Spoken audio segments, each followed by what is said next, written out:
ওয়াশিংটনের ক্ষমতার অলিন্দে তখন মাঝরাত। পেন্টাগনের সদর দপ্তরে জ্বলছে নিয়ন আলো।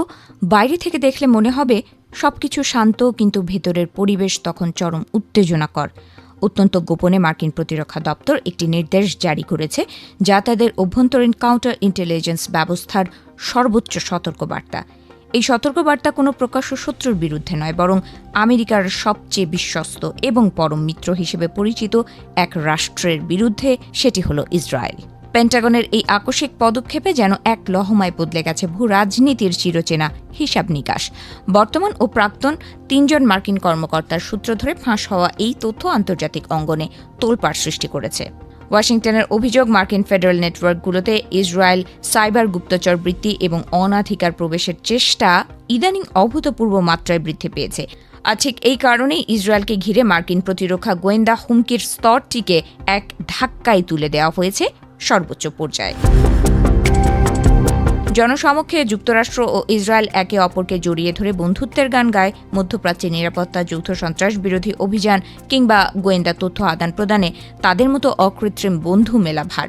কিন্তু পর্দার আড়ালের গল্পটা যে কতটা ভিন্ন তা পেন্টাগনের এই গোপন অ্যালার্জি প্রমাণ করে দেয়।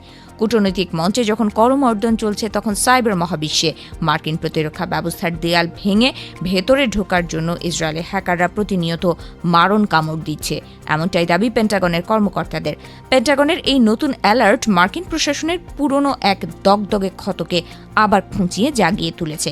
2 দশক আগে বিশ্বখ্যাত হাইসেল ব্রোয়ার এডওয়ার্ড স্নোডেন মার্কিন গোয়েন্দা সংস্থা এনএসএর গোপন যে নথি ফাঁস করেছিলেন, সেখানে পরিষ্কার বলা হয়েছিল যে আমেরিকার সরকারি সিস্টেমে অনুপ্রবেশের ক্ষেত্রে ইসরায়েল সবচেয়ে আগ্রাসী এবং বিপজ্জনক শক্তি।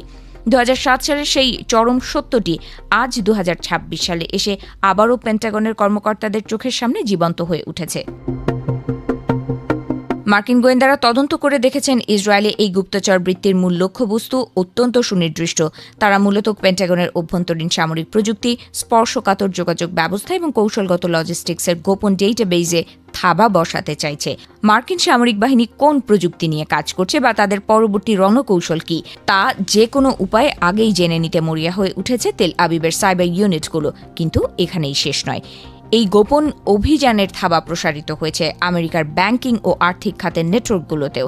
মার্কিন গোয়েন্দাদের ধারণা, আন্তর্জাতিক অর্থ লেনদেনের ওপর নজরদারি চালানোই ইসরায়েলের মূল লক্ষ্য। কোন দেশ কার সাথে কি চুক্তি করছে, বৈশ্বিক অর্থনীতির গতি প্রকৃতি কোন দিকে যাচ্ছে, এই সব আর্থিক গোয়েন্দা তথ্য নিজেদের পকেটে পুরে নিতে পারলে আন্তর্জাতিক নীতি নির্ধারণে তারা একচেটিয়া সুবিধা পাবে।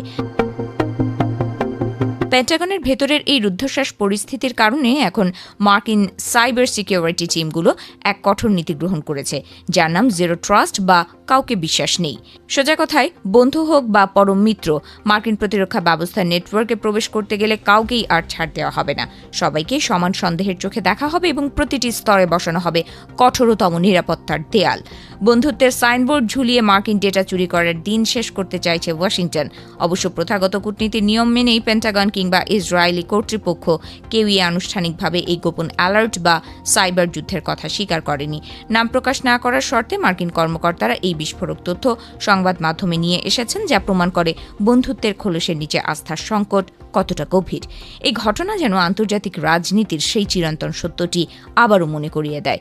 শত্রু চিরকাল শত্রু নাও থাকতে পারে, কিন্তু পরম বন্ধুও যে পর্দার আড়ালে ছুরি ঘষছে না, তার কোনো গ্যারান্টি নেই।